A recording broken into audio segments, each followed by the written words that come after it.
이걸 지워. 이거 또 하나 지워.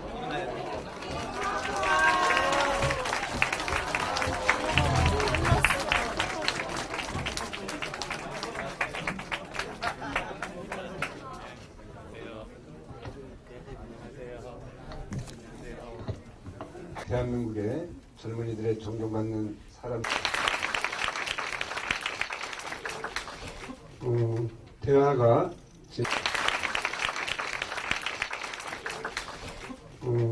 대화가 되고 열심히 정치해 주길 바랍니다. 네, 이상입니다. 안녕하세요. 수락고 이과생을 대표해서 나온 최기현입니다.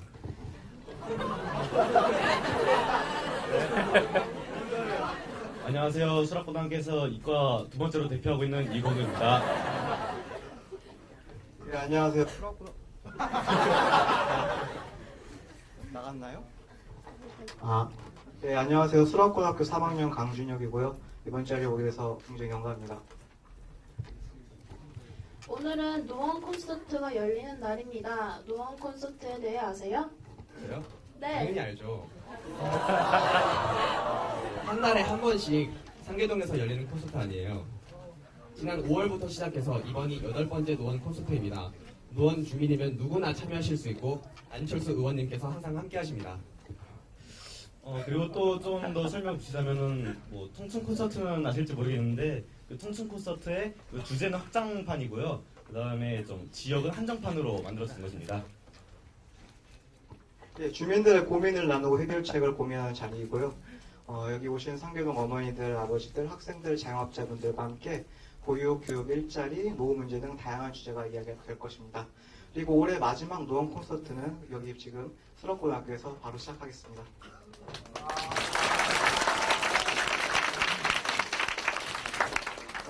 오늘 노원 콘서트의 주인공은 우리들, 이제 새로운 시작을 해야만 하는 우리 고3들입니다. 안철수 의원님과 곧 20살과의 대화를 하게 돼서 기쁩니다. 안철수 의원님 와주셔서 고맙습니다. 예, 학생들에게 인사 부탁드립니다. 예, 연습 굉장히 많이 하신 것 같은데요. 학생들 정말 반갑습니다. 저도 바로 이 부근에 역 부근에서 살고 있고요. 아침마다 우리 수락 중고등학교 앞으로 지나가면서 출퇴근하고 있어서 굉장히 친숙하고 낯익습니다. 아마 지난주에 이제 수능 성적들 받으시고 지금 한참 이제 고민들 굉장히 많으실 것 같은데요. 오늘 이 시간 통해서 전 많이 듣고 싶어요. 기본적으로 어떤 고민들 하시고 계시는지 열심히 저도 듣고 그리고 또 제가 해드릴 수 있는 조언이 있다면 해드리고 그런 시간 가졌으면 좋겠습니다. 네, 저는 안철수 의원님과 진로에 대해서 이야기를 나누고 싶어요. 저는 올해 고3이 되면서 진로 문제로 정말 많이 고민을 했는데요. 저는 중학교 때부터 학교랑 학원에서 시키는 공부만 따라서 정해진 길로만 걸어왔어요. 그래서 고1 때는 과학이 좀 더 재밌어서 이과에 진학했고 과목 중에는 화학이 그나마 저한테 잘 맞는 과목 같아서 입학사정관제 스펙들도 다 화학과 관련된 스펙을 쌓았어요. 그리고 진학을 화학과에 하기로 결심했죠.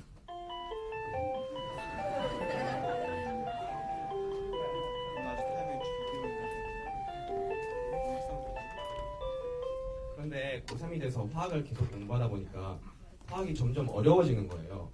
화학에 재미를 붙이기가 힘들어지고 대학교에 화학과에 지원했다가 나중에 후회하는 것은 아닐까 하는 생각을 자꾸만 하게 됐어요. 그래서 제가 진짜로 좋아하는 게 뭘까 한번 다시 고민해봤거든요. 그림 그리는 것이었어요. 저는 미술 수업이 체육 수업보다 훨씬 더 재밌었어요. 집에서 심심할 때마다 그림 그리기도 하고 제가 이번 주말에도 안철수 의원님을 한번 그려왔거든요. 취미로.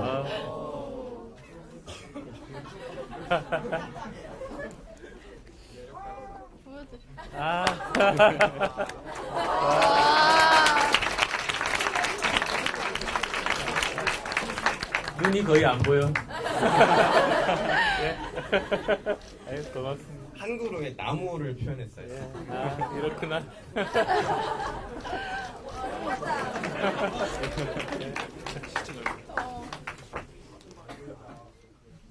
그래서 저는 그림 그리면서 친구들이 아 너 그림 잘 그린다 이런 말 들으면 기분 정말 좋았어요. 그래서 고민 끝에 부모님이랑 선생님들한테 이야기를 드렸어요. 저 미술 배우고 싶다고. 근데 전부 반대하셨어요. 사회 나가게 되면 네가 원하는 그림 그리면서 살지 못한다.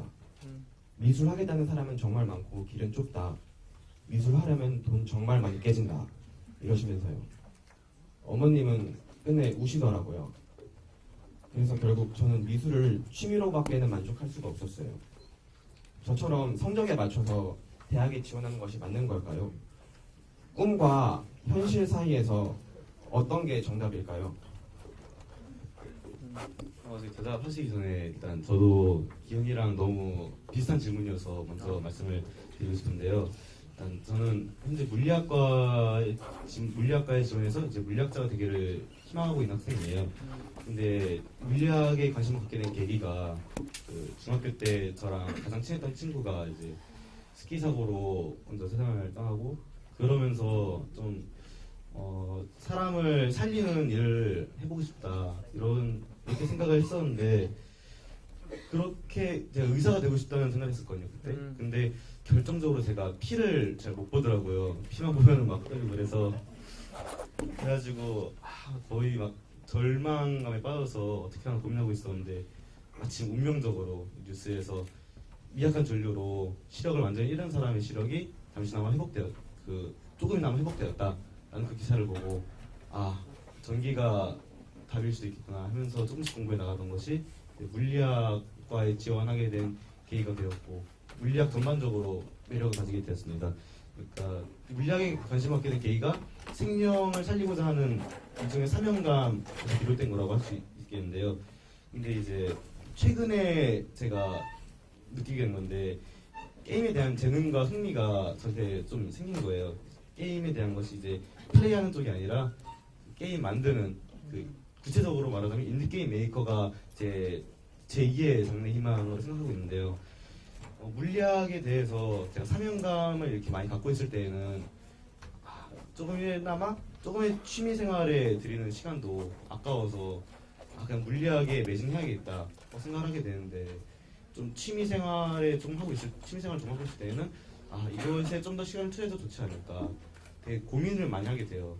그래서 이거 사명감과 이 취미 사이에서 적당한 분배는 어느 정도가 될 수 있을지 그리고 진로가 이렇게 자주 바뀌다 보니까 제 자신에 대해서 제가 믿음을 잘 갖지 못하겠어요. 이게 잠깐 동안의 마음인지 아니면 이게 오래 갈 수 있는 마음인지 그래서 제가 선택한 것이 옳을지 아니면 나중에 가서 제가 또 후회하게 될지 잘 모르다 보니까 선택에 대해 책임을 질 수 있을지 고민이 많이 돼요. 그래서 이제 결단의 순간이 왔을 때 이 선택의 원칙을 세워야겠는데 그거에 대해서 자신을 갖기가 너무 힘듭니다. 이렇게 어떻게 하면 좋을지 여쭤보고 싶습니다. 예, 굉장히 깊이 있는 그런 말씀들, 실제 경험들 토대로 말씀을 해주신 것 같은데요. 사실 이게 제일 어렵죠. 그리고 지금 이제 여러분들 나이대가 아니라 나이가 훨씬 들어서도 같은 고민들이 계속됩니다. 아마 평생 이 고민들을 할 것 같은데요. 그러니까 첫 번째 분은 표현을 꿈과 현실 사이의 선택이라고 말씀하셨고, 두 번째 분은 이제 사명감과 취미 사이의 선택이라고 또 표현하셨는데, 근본적으로 이 고민이 거의 평생 가는 것 같기는 해요.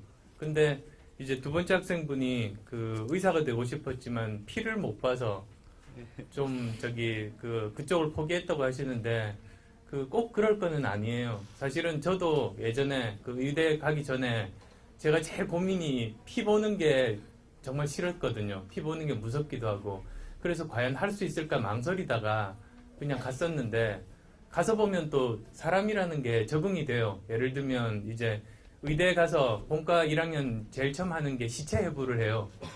그래서 저도 그때 시체를 처음 봤어요.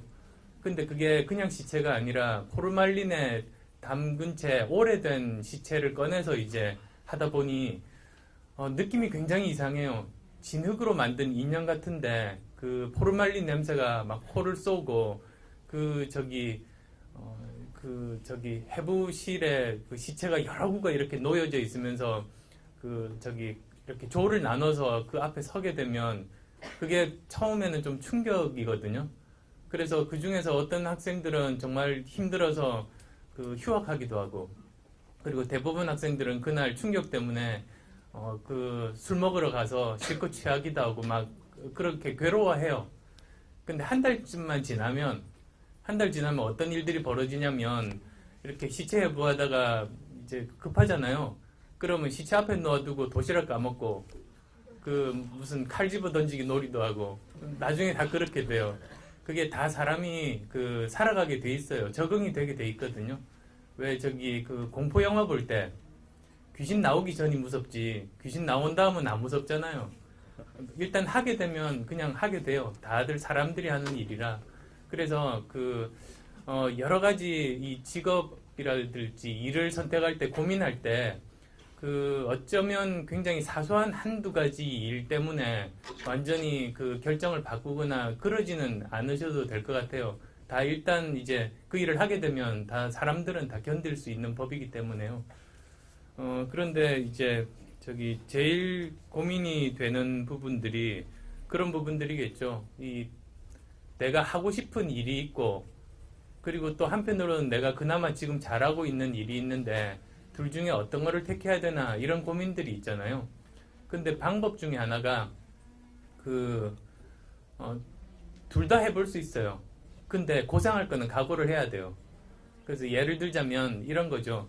내가 지금 이제 여러분이 대학에 갔다고 쳐요. 이제 물리학과를 다니게 되는데 한쪽으로는 게임이 참 재미있단 말이죠. 근데 게임도 여러 가지가 있어요. 그 게임 회사에서 필요한 사람들이 직접 게임하는 사람도 필요하고, 그 다음에 그림 같은 예쁜 디자인하는 사람도 필요하고, 또는 그 게임 엔진을 만들어요.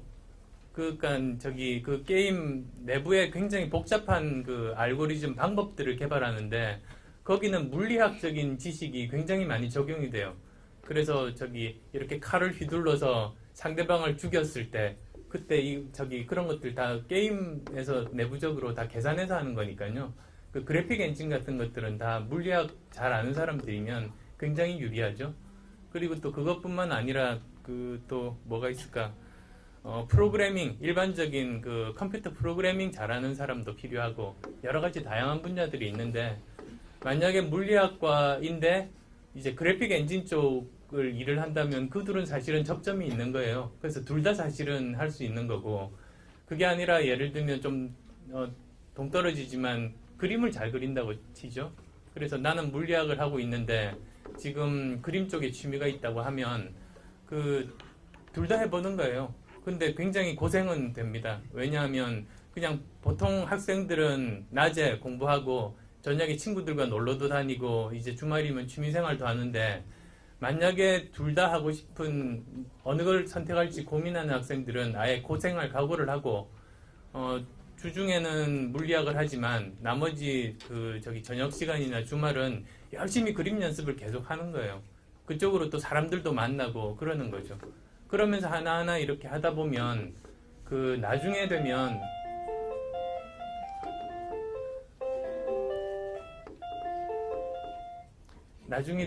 이제 둘 중에 하나를 선택할 순간이 오게 될 수 있는데, 그때는 선택을 하면 되는 거죠. 그러니까 보통은 보면 이제 도전이라는 말이 있죠. 도전이라는 게 사실은 무서운 게 아니라 저는 힘들 뿐이라고 이야기를 하는데, 그게 그런 거예요. 또 무슨 예가 있을까? 제 개인적인 예를 들면 되겠다. 예전에 제가 이제 의과대학을 다니면서 열심히 이제 심장 연구를 했어요. 저는 심장 연구를 하게 됐는데 컴퓨터 바이러스가 나타났어. 그래서 컴퓨터 바이러스를 치료를 해야 되잖아요. 근데 이제 이 일을 둘 다 하려고 하다 보니까 할 수 없이 택한 게 새벽 시간이었어요. 새벽 3시부터 6시까지 바이러스 치료하고 나머지는 심장 연구하면서 7년을 이렇게 버텼는데, 7년 정도 지난 다음에 보니까 이제 심장 연구 쪽도 어느 정도 제가 할 수 있게 되고, 컴퓨터 바이러스 이제 백신 만드는 것도 어느 정도 할 수 있게 되다 보니까 둘 중에 하나를 선택하는 순간이 온 거죠. 그래서 그 흔히들 도전이라고 하면 내가 하는 일들 전부 다 버리고 전혀 미지의 세계로 이렇게 하는 게 도전이 아니라 둘 다 열심히 자기 나름대로 열심히 한 다음에 둘 중에 하나를 선택하는 그런 경우들을 자기가 만들면 그러면 어떤 일이 자기한테 더 맞는 건지 그때 가서 판단하면 돼요.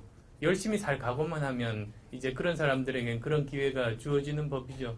그러니까는 꼭 그 첫 번째 학생도 뭐 화학과를 가더라도 좋아하는 미술 쪽은 계속하면서 나름대로 실력들을 기르고 그 분야에서 다른 분들도 많이 알면서 조금씩 하다가 그 나중에 둘 중에서 하나 전념할 걸 선택하면 저는 된다고 생각하고요. 두 번째 학생도 마찬가지로 물리학 하면서도 본인이 원하는 그 게임 쪽에 관한 그런 것들을 하면 되는 거죠. 그렇게 생각합니다.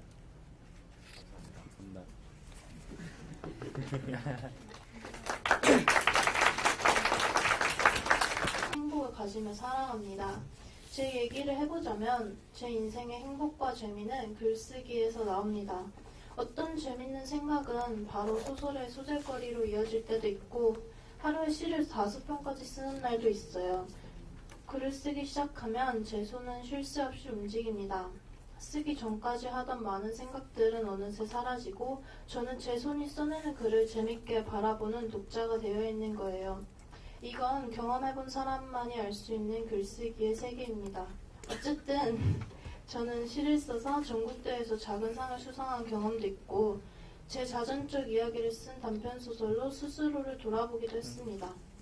이렇게 글쓰기가 더 큰 충만함이 되어 저에게 돌아오는 경험을 하기도 한 거예요. 사전에 4명의 친구가 이야기를 나누며 우리 4명의 친구 모두 글쓰기와 만화, 그림 그리기를 좋아하는 공통점이 있다는 걸 알게 되었고 그걸 할 때 가장 행복하다는 것 또한 알게 되었어요. 그러다 보니 궁금해졌습니다. 안희원님은 뭘 하실 때 가장 행복하시고 즐거우신지. 그 행복이라는 게 저는 이렇게 두 가지로 나눌 수 있다고 생각해요. 단기적인 행복이 있고 그리고 장기적인 행복이 있다고 생각해요. 혹시 글쓰기 좋아하니까 그 스티븐 킹이 쓴 책 제목이 잘 기억은 안 나는데 아마 글쓰기의 유혹인가? 그런 책이 있는데요. 거기를 보면 이분이 그 굉장히 다작이죠. 굉장히 장편 소설을 1년에도 몇 편씩 내면서 글을 굉장히 많이 잘 쓰는 분인데 그분 책을 보다 보니까 그런 게 나오더라고요. 매일 이렇게 정한대요. 예를 들면 200자 원고지 20매를 매일 쓰겠다. 그런 식으로 정해놓고 하는데 처음 몇 번은 재밌게 그보다 훨씬 더 많이 써주는데 이제 그게 매일매일 이렇게 하다 보면 어떤 날은 아무리 고민을 해도 정말 한 장 쓰기도 힘든 날도 있고 굉장히 괴로운 그런 상황도 이렇게 맞닥뜨린대요. 근데 그러함에도 불구하고 계속 이렇게 쓰다 보면 그게 결국은 쌓여서 좋은 작품들을 만들게 된다. 이런 이야기들이 있는데 다른 분들도 다 작가분들이 비슷한 이야기들을 하시는데요. 책 쓸 때 저도 이제 책을 쓸 때 경험을 말씀드리면 처음에는 어떤 책을 쓰고 싶었어요. 그래서 출판사에 이야기를 해서 약속을 해요. 계약을 해요. 언제까지 이 책 원고를 다 주겠다. 그러고 나서 처음에는 즐거운 마음으로 쓰는데 하다 보면 글이 잘 안 써져요. 지겹기도 하고. 그러다가 점점 마감이 다가와. 그러면 출판사에서 독촉 전화가 와요. 처음에는 이제 변명하고 핑계로 하다가 나중에 매일같이 몇 번씩 전화가 오게 되고 그 스트레스 때문에 오면 전화 안 받고 도망치고 굉장히 이제 힘들어지거든요. 그러면서 야 내가 왜 약속했을까? 정말 이제는 이것만 끝나면 다시는 내가 책 쓰는 일을 절대로 없다. 평생 없다. 내가 책 쓰면 장을 지신다고 하면서 겨우겨우 해서 이제 끝내요. 그러고 나서 책을 보낸 다음에 원고를 보낸 다음에 완전히 잊어버려요. 그러니까 그 과정을 놓고 보면 처음에는 이 책 쓰는 일이 즐거운데 나중이 되면 너무너무 괴롭고 힘들고 그런 상태가 되는 거예요. 근데 이제 원고 다 준 다음에 2주 정도가 지나면 출판사에서 우편물이 하나 와요. 뭔가 하고 뜯어보면 제가 원고를 보냈던 그 내용이 책이 돼서 책 표지 그림까지 예쁘게 재본이 돼서 이렇게 저한테 오는 거예요. 그 책을 잡는 순간 그거는 책 써본 사람은 잊을 수가 없는 느낌이에요. 그러니까 내가 그렇게 고생해서 했던 일이 이렇게 내가 손으로 쥘 수 있는 형태로 나의 아이잖아요. 그러니까 영어 표현으로 brain child, 자기가 정말로 머리로 애써서 쓴 그 글들이 하나의 이렇게 그 물질로 책으로 만들어진 그걸 잡는 순간 그 느낌은 정말로 잊어버릴 수가 없어요. 그러면 그동안 몇 달 동안 고생했던 것들 다 잊어버리고 다음에는 또 뭐 어떤 책을 쓰면 좋을까 이제 그 구상들을 하게 돼요. 그러니까 뭘 말씀드리고자 하는 거냐면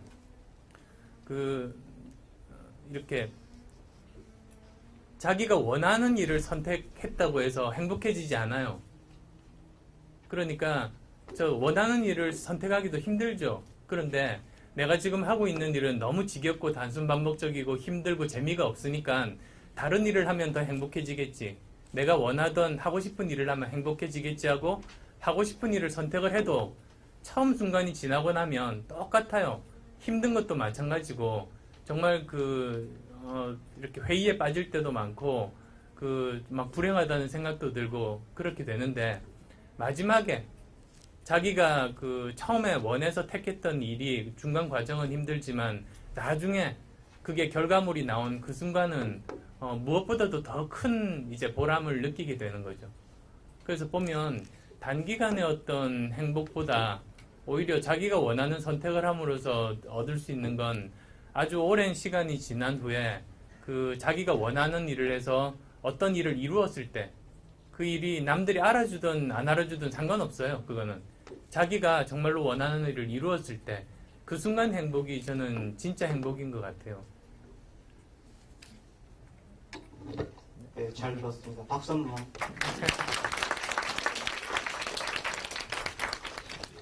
그럼 이번에는 질문의 종류를 좀 바꿔서 해볼게요. 네. 저는 이제 대한민국 교육에 대해서 저의 개인적인 경험을 덧붙여서 말씀을 드리고 싶습니다. 저는 노력은 결코 배신하지 않는다는 말을 믿고 무엇이든 최선을 다해서 공부를 했습니다. 제가 웃고 있네요. 네, 제 기대를 꺾던 것은 여기까지 와서 또 이런 말을 해야 되나 싶은데 항상 수학이었거든요. 수학이 항상 어려움을 겪었는데 수학 점수는 계단식으로 오른다는 말도 있거든요. 근데 저한테는 계단식이 아니라 완전히 대평원이어가지고 도저히 점수가 오르지가 않는 거예요. 아마 저 같은 경험을 하신 분들도 있을 거예요. 꼭 수학뿐만 아니라 뭐 다른 과목이라든지 아니면 뭐 상대적으로 한 과목만 특출나게 잘할 수도 있고 아니면 뭐 고만고만하게 잘해가지고 근데 아무래도 사람마다의 능력지 않는 것이 있다고 생각을 합니다. 근데 왜 우리나라는 항상 이렇게 똑같은 맛이 궁금합니다. 예, 이렇게 자라나는 청소년들 어떻게 살고 있고 지내고 있는지 보고 싶었어요. 그래서 중계동 은사리를 갔어요. 그때가 이제 선거운동 다 끝나고 밤 10시 정도고 사실 청소년들이 투표권도 없잖아요. 중계동이 제 지역구도 아니고 그래서 전혀 상관없이 정말 요즘 학생들 어떻게 사는지 보려고 거기 갔는데요. 가서 보니까 밤 10시가 넘었는데 그 작은 학원 건물에서 아이들이 정말 그 작은 건물에서 얼마나 사람이 많이 나오는지 그리고 또 그 앞에 도로들은 전부 부모님들 아이 데리러 온 차들로 다 꽉꽉 막혀 있는 그 모습 보면서 정말 가슴이 무너졌어요. 원래 이제 교육이 하는 일은 저는 이렇다고 생각해요. 교육이라는 게 학생 한 사람 한 사람 어떤 쪽을 잘하는지 어떤 쪽에 취미가 있는지 그런 일종의 적성들 잘 발견을 해주고 그 학생이 그 적성을 꽃피울 수 있도록 교육의 기회를 주고 그리고 그 길을 먼저 걸었던 선배분들과 연결을 시켜줘서 그분들이 이제 여러 가지 조언들을 하게 하면서 자기가 원하는 그런 길을 걸어 나가게 하는 즉 진로를 찾아주는 게 교육이에요. 원래 교육은 그래야죠. 근데 제가 그때 중계동에서 본 그 학원과 그 모습은 진로의 교육이 아니고 진학 교육으로만 이렇게 쪼그라든 그 모습을 아마 상징적으로 보여준 그런 것 같은데요. 그래서 착잡하던 차에 그때 이제 학생들이 저를 또 알아보고 밤에 많이 이렇게 모여 있어서 뭔가 이야기 하나를 해주고 싶어서 이야기를 했던 게 그 이어령 선생님 이야기였었어요. 이어령 선생님이 그러셨거든요. 모든 사람들이 한 방향으로만 이제 뛴다고 할 때, 그러면 1등이 몇 명 나오냐고. 그러면 당연히 몇 명이에요? 한 명밖에 안 나오죠. 그런데 만약에 동서남북 네 갈래로 사람들이 나눠 뛰면 그때는 1등이 4명이 나오고. 근데 360도 방향으로 360 갈래로 나눠 뛰면 1등은 360명 나오게 되죠. 사실은 우리나라 교육이 지금 현재는 모두 한 방향으로만 뛰기 위해서 그 뭐 수학 순서대로 해서 1등 한 명만 나오게 하는 그런 쪽인데, 그게 아니라 이렇게 360 갈래로 나눠 뛰면 수학 잘하는 학생은 수학 잘하는 학생대로, 그림 잘 그리는 학생은 그림 잘 그리는 학생대로, 게임 쪽에 여러 가지로 취미가 있는 학생들은 그쪽이면 그쪽대로 그렇게 자기가 하고 싶은 쪽으로 할 수 있게 만들어야 되고, 물론 그러려면 그 일들에서 자기가 열심히 일한 만큼 정당한 대가를 이제 받을 수 있는, 그래서 예전에 어떤 그 시나리오 작가분이 굶어서 죽었잖아요. 그런 일들이 생기지 않는, 자기가 원하는 일을 하게 되면 그에 따라서 물론 뭐 완전히 모든 직업들이 다 부자가 되는 거는 아니라고 할지라도 기본적인 생활을 영위하면서 자기가 하고 싶은 일에 몰두할 수 있는 그런 사회 구조가 돼야 되는데, 지금 현재 모습은 그렇지가 않죠. 물론 그래서 교육이 원래는 진로 교육이어야 하는데 진학 교육이 되게 된 이유는 교육 자체에 문제가 있어서가 아니고 사회 구조에 문제가 있기 때문이에요. 사회 구조가 몇 가지 직업만 이렇게 제대로 대접받고 살 수 있게 이렇게 사회 구조가 되다 보니까 교육은 거기에 맞춰서 따라간 거죠. 그래서 제가 항상 강조하는 것 중에 하나가, 교육개혁 중요하지만 사회구조개혁과 같이 가야 이 교육개혁이 노력한 만큼 효과가 있을 수 있다. 그런 이야기도 이제 거기서 나온 건데요. 근데 지금 이제 그렇다고 해서 너무 이렇게 절망하실 필요는 없는 것 같아요. 지금 여러 사람들이 그런 문제에 대해서 뭐 저만 이 이야기 하는 거 아닙니다. 많은 사람들이 그런 문제들을 알고 있고, 또 이제 여기 계신 학생분들이 또 나름대로 열심히 노력하면 틀림없이 접점은 만들어질 거예요. 틀림없이 저는 시간은 좀 걸리지만 해결될 거라고 믿고, 저도 그쪽으로 이제 열심히 노력하려고 하는데요. 이제 열심히 해도 이루지 못한 것이 있었냐고 말씀하셨는데, 이렇게 소소하지만 여러 가지 저도 굉장히 많거든요. 옛날에는 무슨 과목을 이야기해서 좀 그렇긴 한데, 예를 들면 제가 영어를 굉장히 못했어요. 그래서 그것 때문에 저는 다행히 본고사 세대라고 하는데요. 그러니까 저희 때는 수능이 없었고 예비고사 일단 치고 본고사를 국영수만 봤어요. 그런 세대에 살았는데, 제가 영어 때문에 떨어질 뻔했고요. 영어를 하도 못해서 그 셋 중에서는. 그리고 이제 군대 훈련 받을 때 다른 거는 이렇게 참을 수 있는 게 있고 해도 안 되는 게 있다는 거 사실은 그때 알게 됐고, 이제 살아가면서 사회생활 하면서 점점 더 그런 게 많아지는 걸 느껴요. 그래서 이제 이게 학생 때 공부에서 이거는 내가 아무리 해도 안 되고 저거는 괜찮고 이런 정도가 아니라, 사회에 나오면 그게 훨씬 더 많구나, 내가 못하는 게 너무나도 많이 있구나, 그런 것들을 이제 아마 학생 여러분도 이제 살아가면서 하나씩 깨닫고 배우고 이제 적응하고 극복하는 과정들, 그런 것들 다 이제 하나씩 이제 하게 되실 거예요. 영어를 못 하셨는데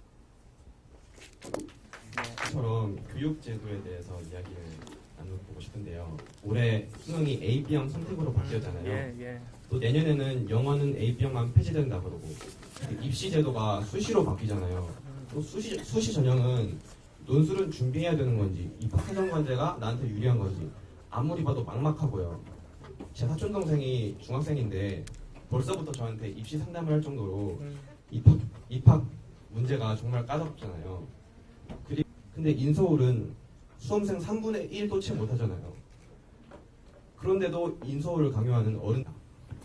예, 지금 우리 입시 제도가 너무 이렇게 심하게 바뀌죠. 그리고 특히 이제 대통령이 바뀔 때마다, 정권이 바뀔 때마다 또 바뀌어요. 그래서 그전 정권에서 했던 그런 약속들이 안 지켜지고, 그러다 보니까 이렇게 언론에서 잘 쓰는 표현으로 예측 가능성이 떨어져서 도대체 뭘 준비해야 될지 모르고 혼란스럽고 이제 불신하게 되는 이제 그런 일들이 자꾸 생기는데, 저는 이제 정말 국가라고 하면 장기 계획이 꼭 있어야 돼요. 그리고 사람들이 예측 가능하게 거기에 따라서 장기적으로 준비할 수 있게 만들어주는 게 국가의 역할이기도 하거든요. 근데 이제 이번에만 하더라도 얼마 전에 보시면 문과, 이과 이제 구분을 없애겠다고 했어요. 그래서 그걸 이제 이번 대통령 임기 내 2017년에는 하겠다고 했다가 처음 발표는, 그 다음에는 나온 이야기가 2018년으로 다음 대통령 임기 때로 넘기겠다고 했어요. 근데 저는 그것 자체가, 그러니까 그걸 보고 이제 부모님들은, 또 학생들은 어차피 다음 대통령 약속을 이번 대통령이 할 수는 없으니까 저거 바뀔 가능성 많다, 못 믿겠다고 돼버린 거죠. 그러면서 더 이제 혼란스럽고 어떻게 해야 될지 모르고 지금 그런 상황인데, 저는 그게 장기적인 계획을 세우고 예측 가능하게 하는 게 저는 가능하다고 생각해요. 어떤 방법이 있냐면, 아무리 다음 정권의 일이라고 해도 지금 현재 이해관계자들, 예를 들면 여야가 다 모이고, 그리고 이제 관련된 모든 학부모님들이라든지 또는 학교라든지 다 모여서 거기서 논의를 하는 거죠. 그래서 거기서 모든 사람들이 이제 합의하는 장기적인 계획을 세우는 거예요. 그렇게 합의만 되면 다음에 정권이 바뀌더라도 여에서 야로 가거나 또는 다른 일들이 있다고 해도 그 장기 계획에 대해서는 그 일정 부분 약속이 지켜질 수 있거든요. 그래서 저는 이렇게 한 정권에서 자기가 지킬 수 있는 약속뿐만 아니라 만약에 장기 계획이 있다면 그거는 국민 대타협 위원회도 좋고 어떤 형식을 만들어서 거기서 논의를 하고 거기서 결정을 해야 된다고 생각해요. 그게 아니라 이제 지금 현재 정권 내에서만 이야기를 하면 그거는 장기 계획은 특히 못 지킬 약속이 되는 거죠. 그러니까 이제부터라도 장기 계획에 대해서 관심을 가지고 그런 부분들에 대해서는 전체 이해관계자가 모인 전체 대타협 기구 같은 것들을 통해서 그런 일들을 결정을 해야 된다. 저는 그렇게 믿고 있습니다.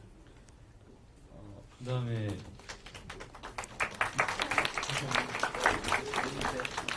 저도 교육에 대해서 말씀을 드리고 싶은 게 있는데요. 이제 교육이나 공부 같은 건 더 이상 학생들의 몫이 아니라 가정을 넘어서 사회 전체의 책임이 되기도 하잖아요. 근데 이제 저희가 고3이고 대학을 가고 난 다음에는 또 취직을 또 해야 되잖아요.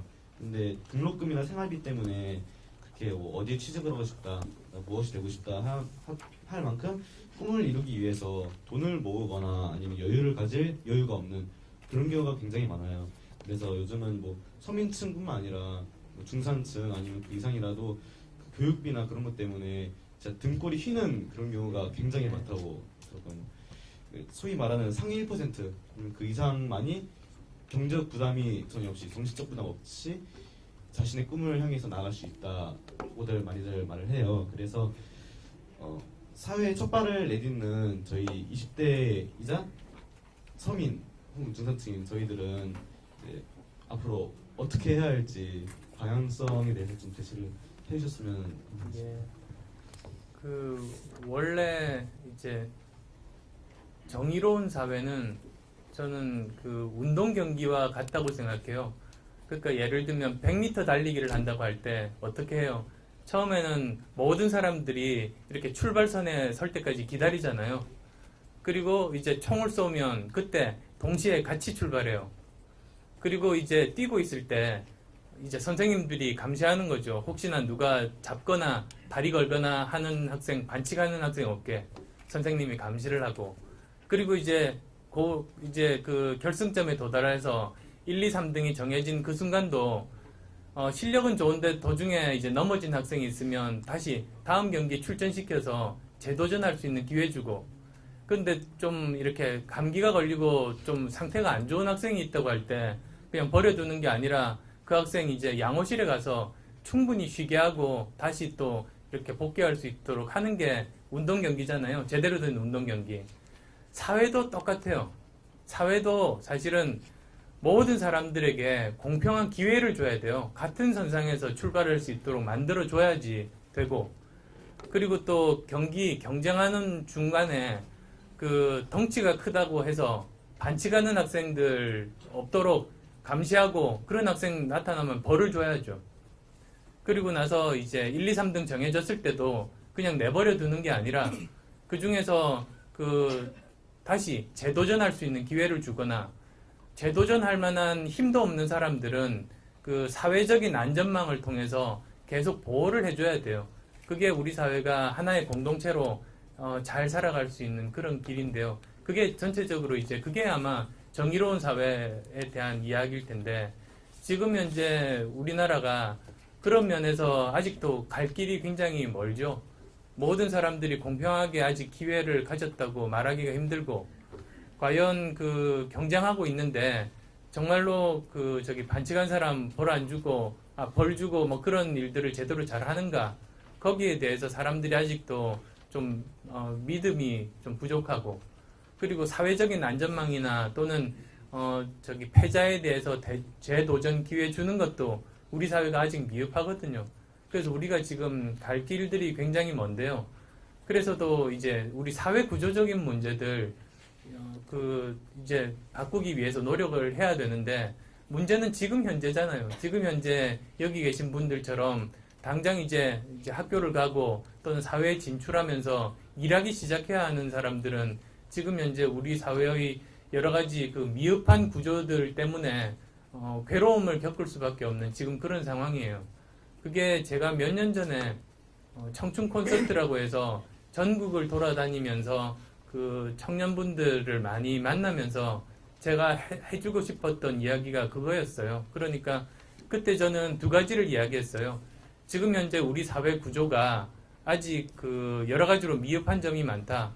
이거는 고쳐야 된다. 그러니까 근데 고쳐야 되는데 그거는 지금 현재 청년분들이 이거는 우리들의 일이기도 하니까 목소리를 내라. 끊임없이 이런 문제들은 고쳐야 된다고 요구를 하라고 그렇게 말씀도 드렸고요.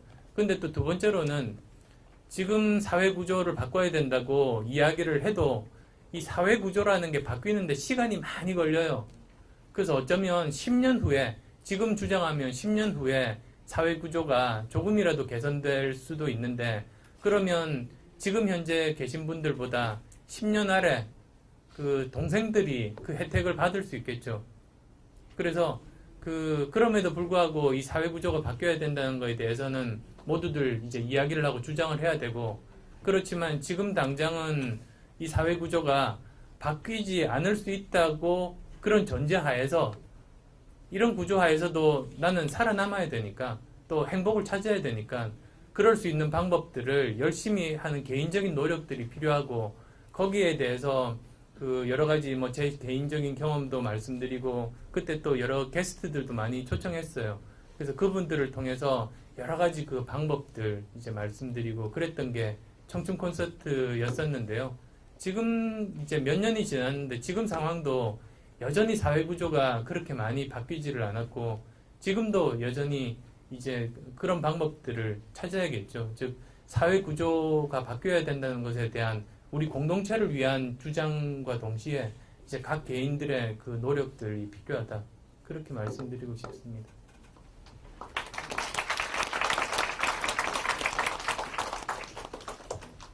안철수 의원님이 이제 국회의원이시고 이제 차기 대선 후보시장 해야 되는데요. 저는 부모님이 초등학교 2학년 때 이혼을 하셨어요. 그래서 저랑 형이랑 어머니랑 셋이서 살게 됐거든요. 그래서 어머님은 일 때문에 항상 늦게 들어오셨어요. 그래서 저는 PC방에서 거의 살다시피 하고 동네 형들이랑 어울려 다니면서 좀 방황을 일찍 시작했어요. 그래서 지각이랑 조퇴랑 결석을 거의 밥 먹듯이 하고 PC방에서 좀 심할 때는 돈도 훔치고 창고에 들어가서 과자를 거의 한 가방씩 막 훔쳐오기도 했어요. 그 학교 생활 기록부 특기란 있잖아요. 특기. 거기 제 특기가 무단 결석이었어요. 그래서 제가 5학년 때 돼서 좀 정신을 차리게 되는데 담임 선생님의 도움이 가장 컸어요. 담임 선생님은 항상 저한테 관심을 주셔서 지각을 하든 조퇴를 하든 항상 어머님한테 전화를 하셔서 제 어머니가 방황하는 거를 알 수 있도록 해주시고, 그리고 그때 반에서 상점 제도가 있었어요. 100점을 모으면 담임 선생님의 집에 초대받을 수 있었거든요. 그래서 근데 원래 그거는 공부 잘하는 애들의 특권이었어요. 항상 공부 잘하는 애들이 상점을 많이 받으니까. 근데 담임 선생님은 저한테는 작은 일에도 상점을 정말 많이 주시는 거예요. 그래서 저도 조금만 노력하면 나도 담임 선생님의 집에 초대받을 수 있겠다 하고 노력하기 시작했어요.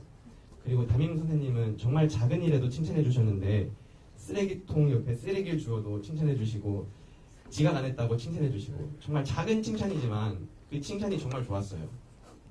담임 선생님의 관심과 칭찬은 저를 바꿔놓았어요. 제 옛날 모습처럼 지금 특히 초, 중, 고 등 학생 애들이 방황하는 친구들이 많잖아요. 이런 친구들 위해서 관심과 애정 담긴 교육 프로그램들 많이 지원해 주셨으면 좋겠어요. 그리고 한 가지 더 있는데요. 이제 혼자 좀 길죠. 저희 어머니가 백화점 판매직으로 일하세요. 그래서 9시에 나가셔서 밤 10시에 들어오시거든요.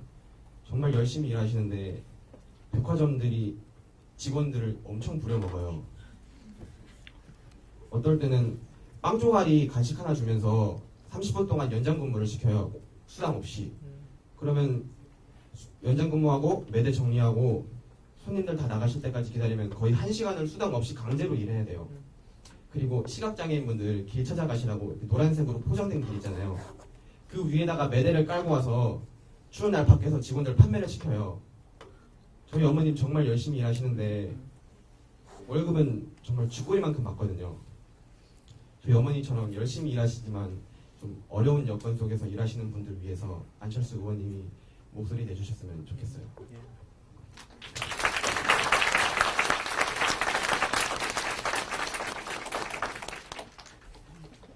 예, 기현이 같은 경우는 이제 사회적인 측면에서 말을 해줬고요. 이제 문화적인 측면에서 좀 몇 가지 부탁드리고 싶은 게 있는데, 앞에 관심 있잖아요. 기현이는 뭐 그림을 좋아하고 이쪽은 글을 좋아하고 지원이는 근데 대부분의 학생일 경우에는 학업 등의 이유로 제대로 문화에 흥미를 보일 여유가 많지가 않아요. 이제 어른이 돼서도 바쁘다라는 이름 아래 문화 생활을 즐기는 것도 수박 겉핥기식에 끝나는 것도 많고요. 이제 진로 관련해서 친구들이 또 걱정을 했듯이 이쪽 방면의 진로 설정은 결국 어려움을 겪을 것이라는 생각도 가지고 있고요. 그럼에도 불구하고 문화산업에 종사하는 분들이 굉장히 많겠지만 제대로 된 지원이 사실 앞에서 제가 말씀드린 이유대로 많이 부족한 상태거든요. 아까 말씀하셨듯이 골방에서 이렇게 돌아가신 무명 작가분도 계시고, 그리고 이제 만화라든지 게임 같은 경우 각종 규제들이 적용돼서 골머리를 앓는 경우도 많고요. 이제 안효님께 저희가 그리고 많은 사람들이 기대를 하는 이유가 아무래도 사회적 약자를 배려하고 그런 측면을 바라는 것이잖아요. 그러니까 이를 통해서 제가 안효님께 특히 부탁을 드리고 싶은 것은 그 사회구조의 사각지대에 위치해 있다고 볼 수 있는 소홀히 여겨지는 문화산업진흥에 신경을 써주는 것입니다. 이 점도 역시 부탁을 드립니다.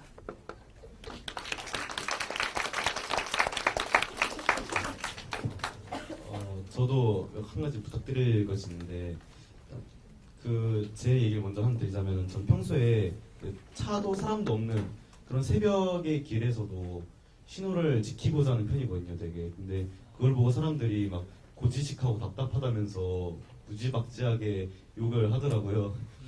그래, 근데 저는 그럼에도 불구하고 제 그 행동에 대해서 약간의 자부심을 느끼고 바꾸지 않겠다라는 그런 소신을 가지고 있는 편이에요. 저 한 명이 그렇게 함으로써 뭐 세상이 좀 더 좋게 바뀌지 않을까 그런 약간의 기대 그런 걸 가지고 그러고 있는데 이와 비슷한 생각을 모티브로 해서 그 사회적 가치를 창출하는 방법에 대해 작년부터 조금 공부를 하고 이것저것 알아봤어요. 근데 그것에 대해서 부탁드리고 싶은 것인데요. 몇몇 기사를 읽어보니까 의원님께서는 기업이랑 국가의 사회적 책임을 되게 강조를 하셨어요. 근데 사회적 가치를 떠난 사람들이 사회적으로 불이익을 받는 경우가 굉장히 많더라고요. 그래서 사회적 기업 요즘 되게 트렌드가 되고 있는데 사회적 기업을 예를 들면은 창업 후 2년까지는 국가 보조를 받는데 그 이후부터는 영리 기업과의 경쟁에서 살아남을 확률이 거의 없다라고들 말을 하더라고요. 이런 상황들 때문에 세상을 바꾸고 싶다는 제 의지는 이제 사회에서 제가 생존할 수 있는가 없는가에 대한 문제로 바뀌면서 그거에 대해 고민도 되고 그다음에 사람들한테는 현실성이 없다면서 비난을 많이 받기도 했어요. 그래서 많은 사람들이 이런 사회적 가치를 추구하는 것에 대해 그 가치를 이성적으로 아니면은 뭐 그게 확실히 좋은 방법일 수 있다 납득할 수 있도록 많이 힘써 주셨으면 감사하겠습니다. 예.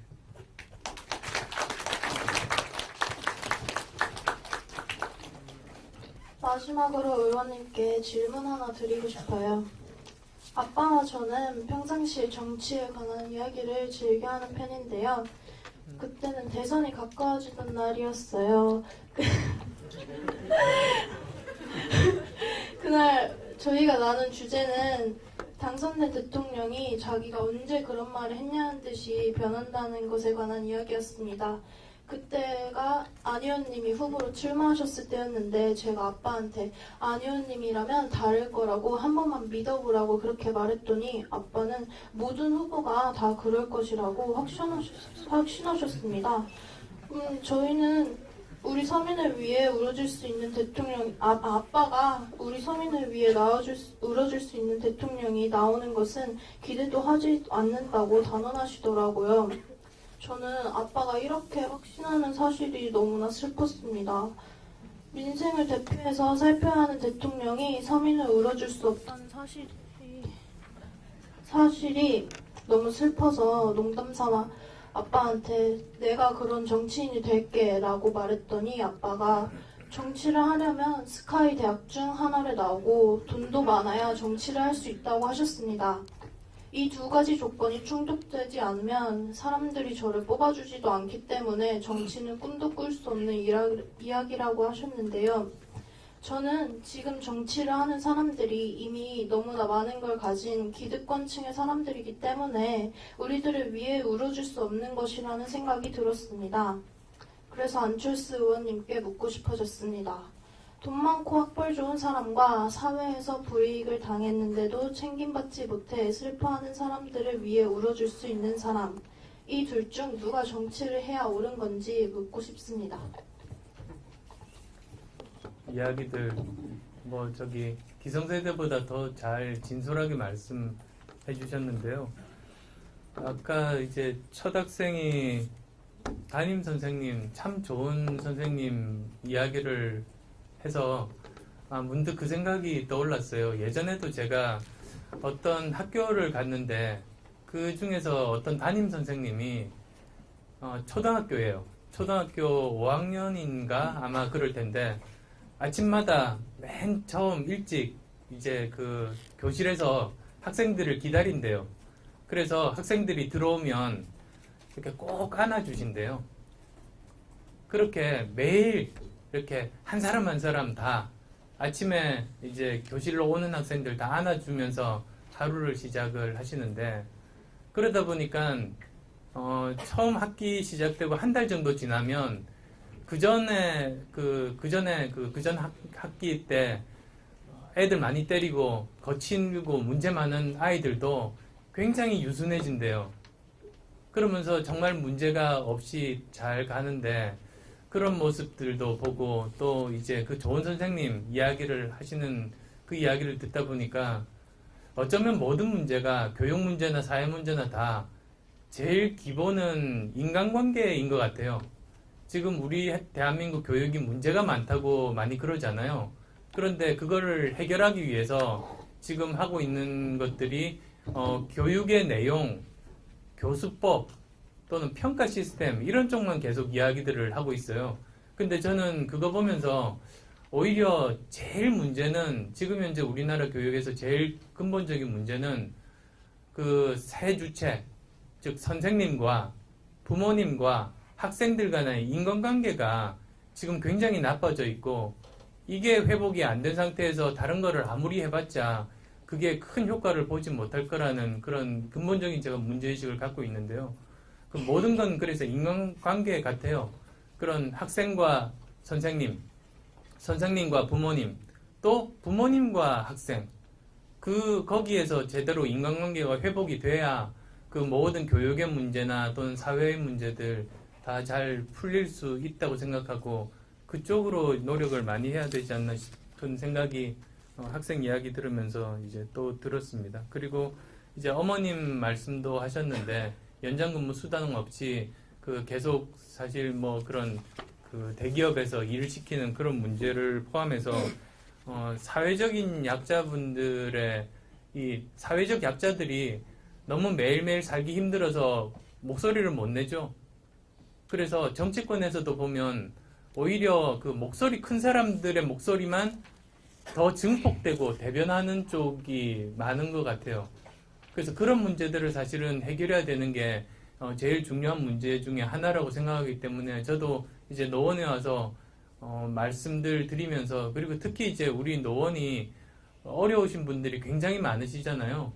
우리 노원이 보면 그 처음 와서 이제 통계 숫자를 보게 됐는데요. 보니까 서울에서 두 번째로 많은 사람들이 살아요. 송파구 다음으로 우리가 사람 숫자가 많고 그리고 65세 이상 어르신들이 서울에서 가장 많이 사시는 곳이고 장애인 숫자가 가장 많고 기초생활수급자 그러니까 너무 형편이 어려워서 국가에서 보조를 받아야만 되는 분들 숫자가 또 제일 많아요. 그리고 뭐 다문화 가족이라든지 또는 그 탈북자 분들이라든지도 또 많이 사시죠. 그러니까 우리 노원이 이렇게 공동체를 이루어서 함께 살아가려면 그 형편이 어려우신 분들에 대한 그 목소리를 내기 힘든 사회적인 약자들에 대해서 목소리를 대신 내주고 그분들을 돌봐줄 수 있는 복지 제도를 제대로 만들고 그런 것들이 정말로 필수적이라는 생각을 노원 와서 더 깊이 사실은 하게 됐습니다. 그래서 그런 분들은 제가 정치를 하게 된 가장 근본적인 이유이기도 하니까 그 부분은 반드시 저는 할 거라고 제가 약속드릴 수가 있고요.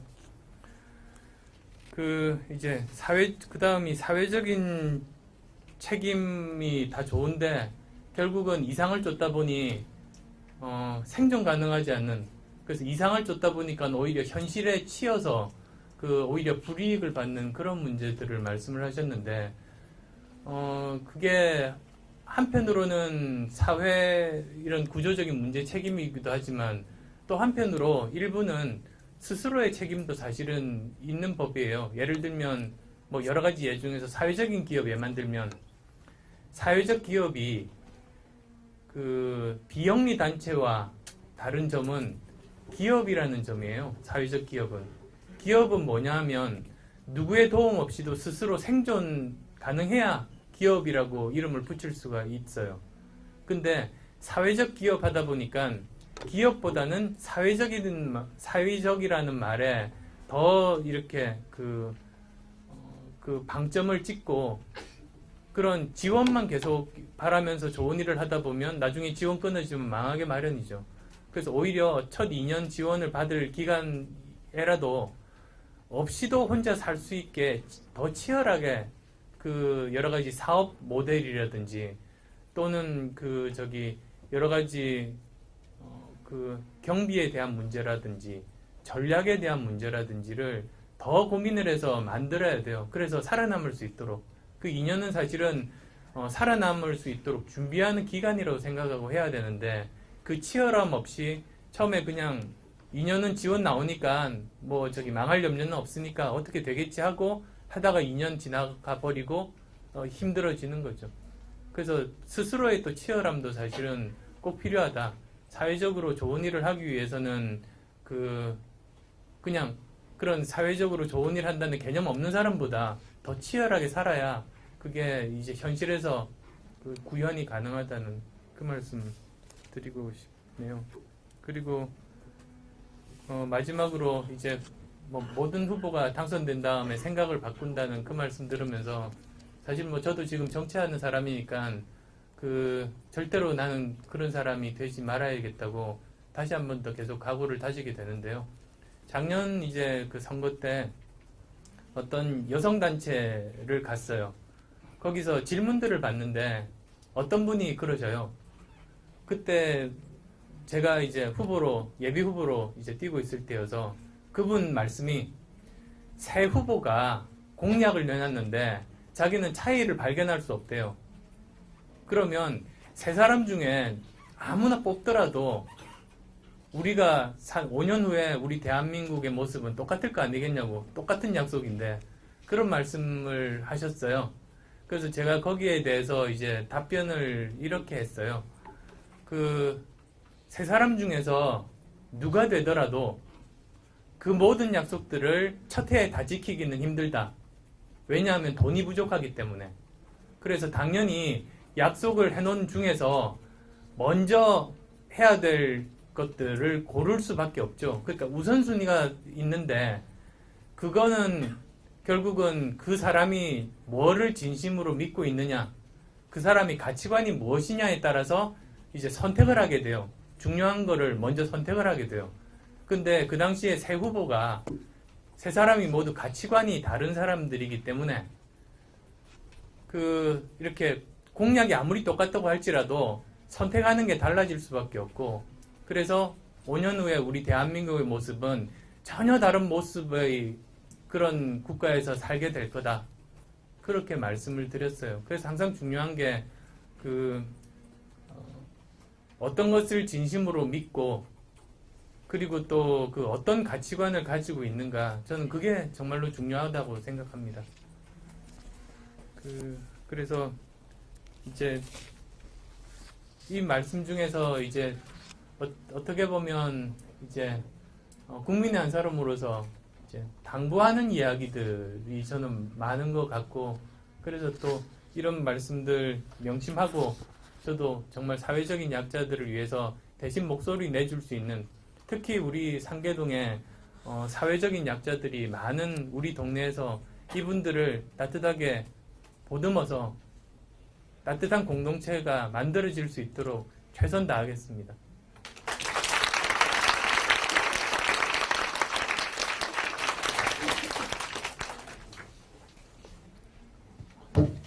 안철수 의원님 하면 떠오르는 장면이 하나 있는데요. 몇 개월 전에 국회 회의가 있던 날 많은 좌석들이 텅텅 비어있고 자리에 착석해 계신 분은 안 의원밖에 계시지 않은 사진과 함께 기사가 난 걸 본 적이 있어요. 그러니까 이렇게 많은 국회에서 안 의원님 한 사람만 자리에 앉아 계셨던 거죠. 제 시간에 들어와 시작되어야 하는 회의, 그리고 참석률 또한 높아야 하는 게 정상이지만 너무나 그것이 당연하게 지켜지지 않는 우리나라의 정치 현실.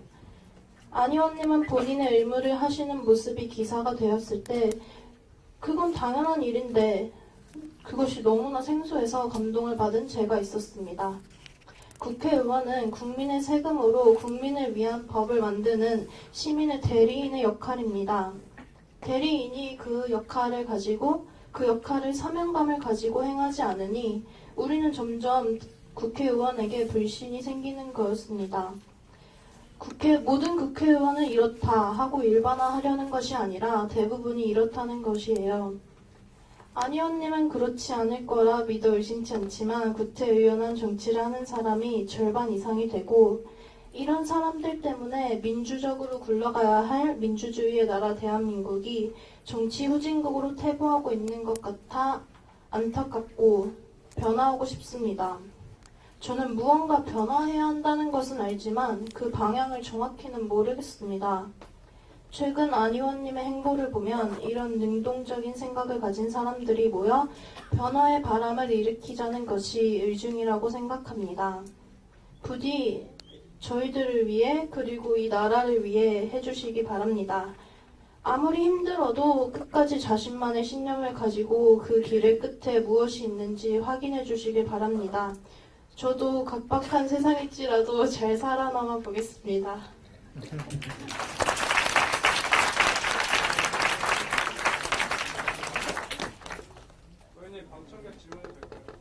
예, 제가 아직 말을 안 해서 죄송합니다. 좀만 기다리세요. 마무리라고 했는데 또 이렇게 말을 해서 죄송합니다. 지연이가 말한 게 아까 변화였는데 확실히 변화는 쉽지 않다고 생각하고요. 그리고 앞에서 말씀하신 대로 저희는 사실 지금 투표권도 없는 상태잖아요. 지금 이런 상황에서 근데 20살 앞둔 저희가 할 수 있는 것 중에 가장 좋은 것 중에 하나가 우리 역사에 대해서 한번 되짚고 넘어가는 것이라고 생각을 해요. 완전히 같진 않지만 비슷한 역사의 예를 보면서 우리가 저지를 수 있는 실수를 다시 한번 예방할 수 있으니까 그렇게 한다면 최소한 지금 이 세상이 어떻게 돌아가고 있는지에 대해서는 잘 알 수 있을 것이라고 생각합니다. 특히 정치는 오판의 역사라고도 하잖아요. 그러니까 역설적인 이야기지만 변화를 위해서 뒤를 돌아보는 것도 굉장히 좋다고 생각을 해요.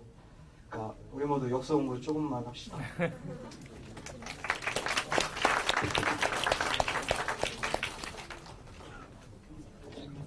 죄송하지만 저기 이과 대표 두 분이 마무리를 아직 안 하셔가지고 멘트 한 번만 듣고 가겠습니다.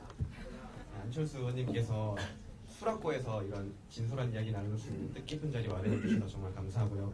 우선 마지막을 안철수 의원님과 함께 유종의 미를 거두고 갑니다. 전 마지막으로 드리고 싶은 말이 한 두 가지 정도가 있는데 안 길어지게 간단하게 말씀드릴게요. 아까 인디게임 메이커가 되고 싶다고 그랬는데 인디게임 메이커는 이제 그래픽, 뭐 프로그래밍, 사운드, 뭐 스토리 이런 게 다 많이 있는데 그 많은 것들을 혼자 복지고 장구치고 다 하는 그런 직업이거든요. 그래서 스토리를 제가 좀 짠 걸 연구를 하고 많은 쪽으로 공부를 좀 해서 좀 이렇게 안 의원님께서 대통령이 되시는 장면을 그 상상해서 이제 들어봤습니다. 예. 예. 그림이랑 비교해봐. 그리고요, 솔직히 말씀드려서 처음에 안 의원님께서 정계에 나서신다고 했을 때 저는 솔직히 말씀드려서 안타까운 게 좀 있었어요. 왜냐면은 안 의원님께서는 사회에 되게 많은 것을 가지신 분이기도 하지만은 올바른 방법으로 말씀하실 줄 아는 이 사회의 큰 어른이 됐으면 하는 바람이 있었는데 굳이 위험한 그런 가시밭길에 뛰어드시는 게 안타까운 게 있었는데 이 자리를 통해서 좀 많이 안심하게 된 것 같아요. 안 의원님께서는 지금도 계속 좋은 방향으로 변화하시는 거를 모토로 삼고 계시고 굉장히 안심하게 되어서 되게 기분이 좋습니다.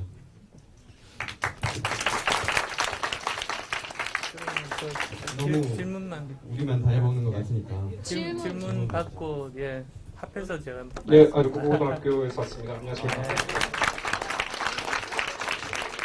사실 얼마 전에 저는 전국 청소하고 지금 이번에 신당을 창당하신다고 공식 선언하셨는데 그래서 정치를 하게 됩니다. 근데 저는 그게 완전히 반대죠. 뭐냐면 저는 정치할 생각이 전혀 없었는데 많은 분들이 제가 정치를 했으면 좋겠다. 지금 이대로 우리나라가 가면 정말로 위험하다. 지속 가능하지 않을 수 있다. 뭐 공멸할 수 있다는 그런 위기감들 그런 것 때문에 저 같은 사람이라도 정치를 하면 어떨까? 정치했으면 좋겠다는 그런 게 모이고 그래서 제가 그 다음에 그분들의 열망들 한번 이루어 보기 위해서 이제 정치를 시작을 한 셈이니까 순서가 완전히 반대죠, 사실은. 그래서 저는 모든 정치하시는 분들이 사실은 그렇겠습니다만 다른 어떤 분들보다도 그런 열망들에 대해서 정말로 신중하고 정말로 깊게 저는 생각하는 편입니다. 그래서 어떤 것을 원하실까 그런 것들을 많이 생각하는 편이고요. 그런 의미에서 이제 보면 제가 이제 몇 번 말씀도 드리고 제가 작년에 안철수의 생각이라는 책에서도 썼던 내용이긴 합니다만 어떤 사회에서 그 사회의 그 여러 가지 상황을 가장 잘 나타내는 그 지표가 저는 두 가지라고 봐요. 첫 번째가 자살률, 두 번째가 출산율입니다. 자살률은 지금 현재 사람들이 얼마나 힘들고 고통받고 있다고 느끼는가, 그걸 나타내 주는 게 결국은 자살률인데요. 출산율은 우리가 우리의 미래에 대해서 얼마나 낙관하고 있는가를 또 나타내 주는 거죠.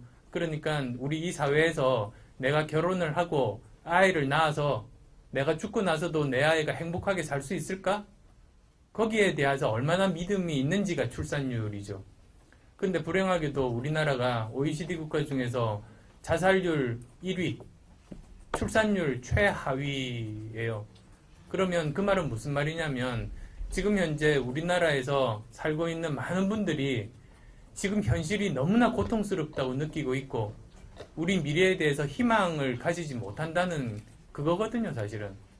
그래서 저는 정치라는 게 뭐 여러 학자분도 계시고 여러 가지 정치가 하는 역할이 뭔지에 대해서 이야기가 많지만 저는 가장 단순하게 보자면 지금 현재 우리 자살률 높고 출산율 낮은 이 나라에서 자살률 낮추고 출산율 높이는 일, 그러니까 더 이상 많은 사람들이 지금 현실에 대해서 고통스럽게 느끼는 사람들이 적어지고 보통 사람들이 결혼하고 아이 낳고 싶다는 생각이 들게 하는 거, 저는 그게 정치가 해야 될 일이라고 생각합니다. 그게 제일 단순한 답이고 저는 그것 위해서 열심히 노력하겠습니다.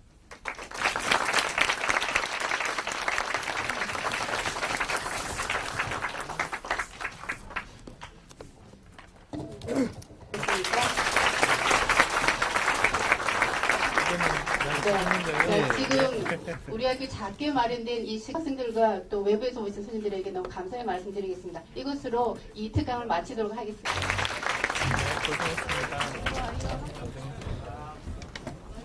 감사합니다. 어우, 잘한다. 저 괜찮았어요.